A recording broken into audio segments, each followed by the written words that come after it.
and 0.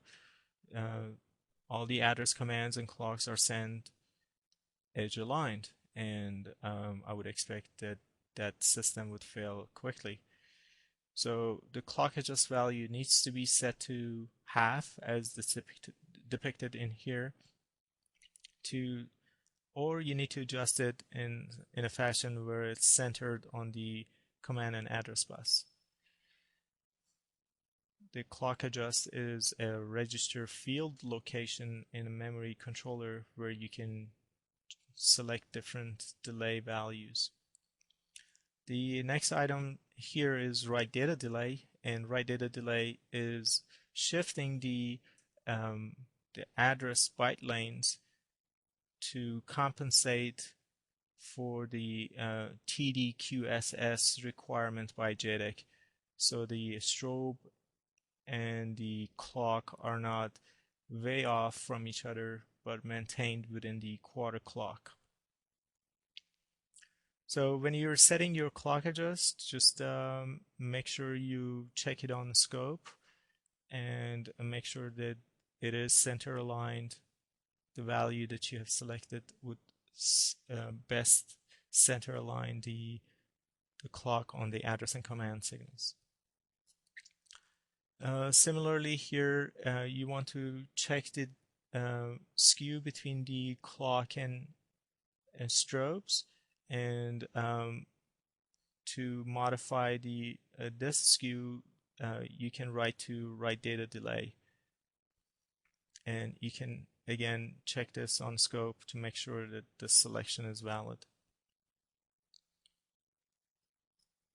Here we also providing information on CPO. What we need to be careful about CPO is that if the auto CPO is not selected, and auto CPO is available on all devices that provide the option for DDR3. Most of our memory controllers provide an option for two types of memory, either DDR2, DDR3, or DDR1, DDR2. So the controllers that do support DDR3, but you're not using DDR3, you're using DDR2, you may select a CPO value based on this table, and the calculations also provided in the application note 2583. However, if you have this option available, you have the automatic CPO calibration available, I suggest use it because it does provide an automation system whereby each byte lane would acquire its own delay or timing value. For DDR3, that is almost a must. So if you're using DDR3, automatic CPO calibration should be used. 2T and 3 timing are options that are available for you, and it shouldn't be used with register DEMS, and we typically use 2T timing is when more than 2 ranks or 2 chip selects are used as a load. So the more heavily loaded systems may require 2T timing. Now here are the section that we're going to talk about all the pitfalls in debug that we've experienced during years of working on memory controllers and SDRAMs.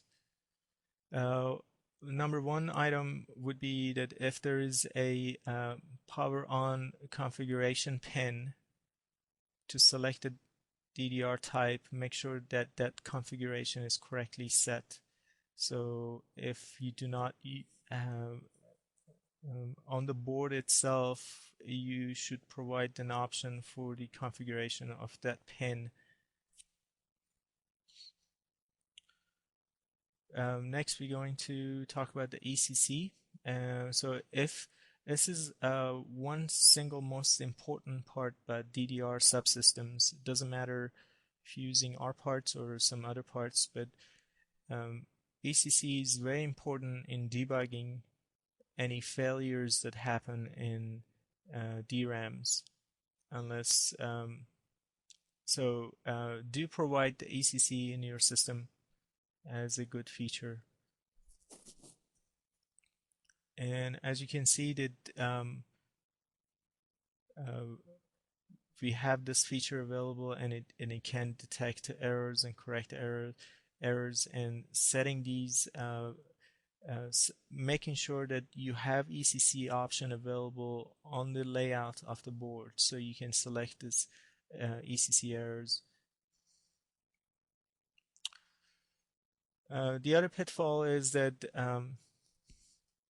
making sure that the write latency is correctly programmed. The cast latency is not selected too high, as you would use devices that are faster than the frequency you are going to operate them at. The SPD values for the cast latency would be the highest value. So you may want to reduce the cast latency based on the speeds that you're running the DDR. And also make sure that the correct ODT settings are used.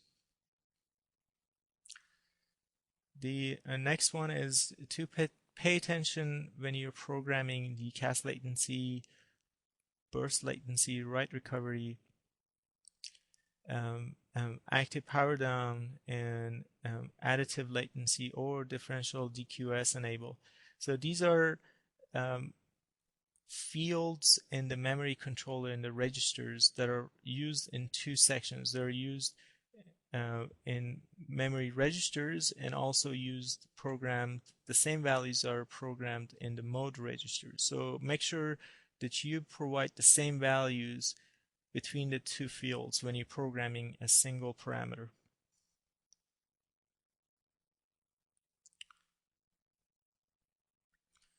There are timing parameters and settings in DRAM memory controller where there is a minimum value for each of these parameters defined by JEDEC. So based on your timing parameter, based on your SPD value and dividing it on your timings, you may come up with a number of clock cycles that are less than 2 or 4 based on using DDR2 or DDR3. So make sure the minimum value has been observed. There is a 200 microseconds or 500 microseconds for DDR3 delay required between after you set your registers and before you enable the memory controller. So make sure that that step is observed in your software. Now here we're going to switch gears and discuss the pitfalls that are used on the board. And here are the list of all the debug features or pitfalls that we've noticed during years of experience. And the list is provided here, and I'm going to have a slide for each of these and discuss them. So this is for your reference, and we will discuss each of these in shortly.